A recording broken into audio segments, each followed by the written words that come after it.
Hi everyone, my name is Laura and welcome to Book Bubbler. Today I have the third and final part of my poetry collection. They are not in any kind of order. Some of it's by size, but that's kind of about it. And even that is not really in order.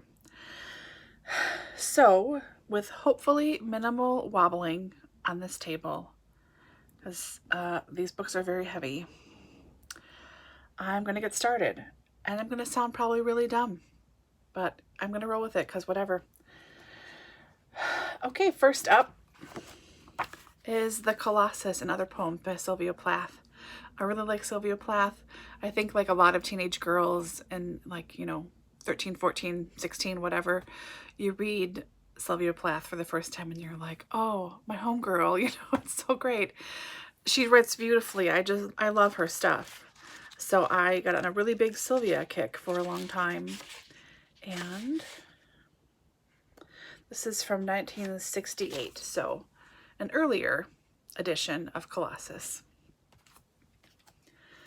Then this was for a class, and I wish I could remember which class it was, but it's Poems Clandestinos, or Clandestine Poems by Roque Dalton. I remember getting this. It was assigned in class and thinking, oh my gosh, yay, stuff in Spanish, because I took Spanish for 6 years. Not that I can speak it very well at all, but I can read it okay, and I understand it conversationally fairly well. I know lots of random vocabulary words. Not helpful in real life. Lawyer doesn't come up a lot in my real life.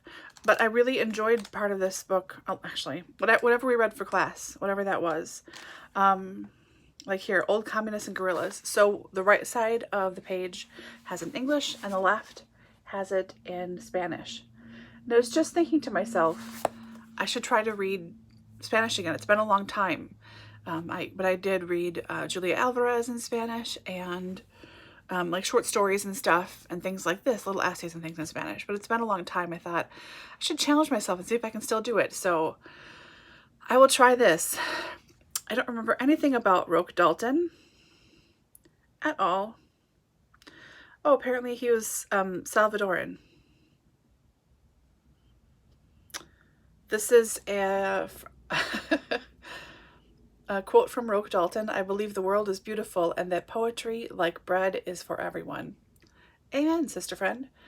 This is from Ernesto Cardenal, Minister of Culture in Nicaragua. The Salvadoran guerrilla poet Roque Dalton is one of the greatest poets of Latin America and one of the most original. In one thing he is unsurpassed: poetic humor. Humor even when he wrote about something as tragic as his beloved El Salvador, for which he gave his life. I need to look up Roque Dalton again, apparently, and pay attention to what's actually on my shelves, but I'll be coming back to that for sure. Okay, then I have these two by J.R. Brickman, Reflections on a Pumpkin Field and Reflections on a Lily Pond. J. Brickman is a rabbi. He's from Milwaukee, I'm pretty sure. And I found out about his work through an author. I met him at an author signing that was advertised through Harry Schwartz Books, R.I.P. Harry Schwartz Books, probably 20 years ago or more. Let me look at the dates on these. But it was listed in the Harry Schwartz flyer, 1997. Wow, okay. So that was 1997. I was I was in college. Yeah, so I saw this advertised and I was like, oh, I like poetry, and oh, he's a local Milwaukee person. Like, I will absolutely go. So we went. It was myself and a friend. I wish I could remember who went with me. I don't. But I do remember we were the only non-Jewish people there, and he was so confused as to why we were there. I might have gone with my friend Brian, and Brian, I think after the reading, it must have been Brian because no one else would do this. After the reading, Brian was like, I'm gonna wait in the hallway. And I was like, what? Where are you going? No, you're not. No, you're not. He's like, yeah, I'll see you in the hallway. I'm like, so I bought these books and talked to him, and he was just sort of stunned and confused as to why a regular person, a non-Jewish person, was there. I really enjoyed it. I liked his poetry. I don't know, but that's the takeaway. I randomly went to this that was advertised to everyone, and like nobody went that wasn't Jewish except for me. So, Rabbi Brickman, ladies and gentlemen. And another book from college. I really like Riverside editions, and I like Norton editions as well. But this is the major Victorian poets, Tennyson, Browning, and Arnold, excuse me. And I still have a Borders bookmark in here. Let's see what it's marking. The Buried Life by Arnold. Boy, I took notes. I underlined stuff. Light flows our war of mocking words, and yet, behold, with tears mine eyes are wet. I feel a nameless sadness o'er me roll. Yes, yes, we know that we can jest. Wow, I was super into that. And then I have another bookmark. Ooh, this is a Titanic bookmark, because I was one of those obsessed with Titanic people. 11 times in the theater. What? This is Browning, The Englishman in Italy. Nothing's underlined there, but whatever. Jumped through this in my Victorian Lit class, really enjoyed it, and I've still gone through every Victober and read a few poems out of here, so absolutely be keeping this. Robert Frost, The Road Not Taken, selection of poems. Introduction, commentary by Louis Untermeyer, which sounds like Unterhosen. I have this thing where I think I'm incredibly stupid. I can figure stuff out, but my initial reaction is, no, I don't know. I can't do that. I don't want to do that. So I thought all throughout high school that I didn't know how to read. And I mean, I know how to read, but I wasn't a good English major. I wouldn't have made a good English major. I don't really know anything about literature. You know, I don't know. I didn't think I really got poetry. So my teachers were always like, Laura, you should be an AP English. And I was like, no, thank you. No, thank you. And I was talking to, actually, Mr. Baranowski, who I still see at the library probably once a year. Hi, Mr. Baranowski. He was my teacher, English teacher my junior year of high school. And he was like, Laura, why do you think you don't know this stuff? I'm like, I don't know, because I just do. And I would just like back away. But he's like, just read some Robert Frost. You'll totally get it. It's very easy, very accessible. So I bought this book in 1994, 93. And really liked it. That's when I really started to get into poetry more, when I realized I could understand it. It's amazing how that makes a difference. No idea what edition this is from, when this is from. Anyways, doesn't matter. This is from high school, and I will keep it forever. There's a bookmark in here too. Looking for a Sunset Bird in Winter. Chapter 4. Oh yeah, that's right. And there are illustrations in here too with some of them. You know what illustrations look like? Never mind. This is taking too long. So this, and then this one I found, this is another Reinhardt edition. This was used somewhere. Introduction by Robert Graves. So, I don't know if I've ever really read anything out of this one, but 2 Robert Frosts. Another, you can tell I had poetry classes.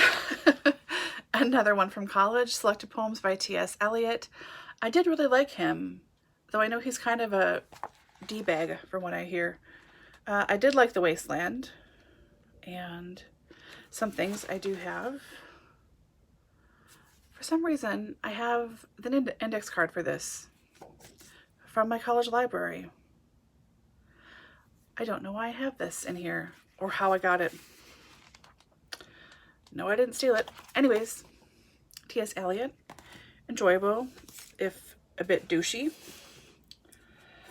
Oh, and here's another edition.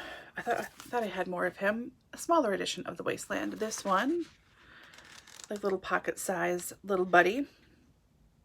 It's from 1988. I might have held this up earlier, I don't recall, but this is The Pinnacle Tower, a selection of poems by Thomas Hardy, edited by Helen Plotz.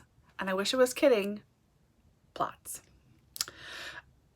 I love this book. This one I found at a thrift store shortly after college. You can tell when I really got into a lot of things.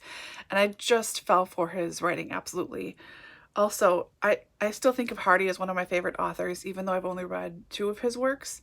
One I didn't like too much, that was Tess of the D'Urbervilles. I really liked the nature writing in there, but I hated the storyline because, I mean, I know his women have a really rough life in his books, but the first book I read by him was Jude the Obscure. Not recommended, by the way, but it's one of my favorite books. I really love it. It's unrelenting in its brutalness, and I just loved it.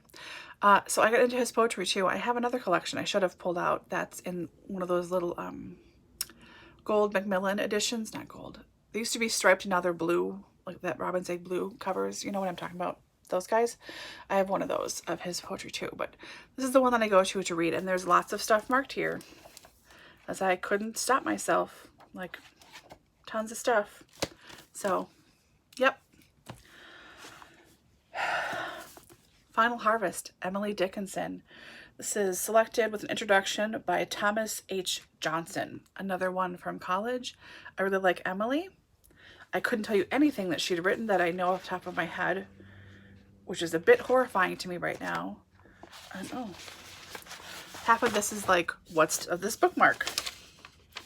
Oh, here are the poems that I read. Additional poems that should be included that I think were important. So I wrote my own ones down. Apparently I did not finish reading the poems I should have read for class. Yeah, sounds about right for me. That's fun. A little archival digging from the late 90s, you know.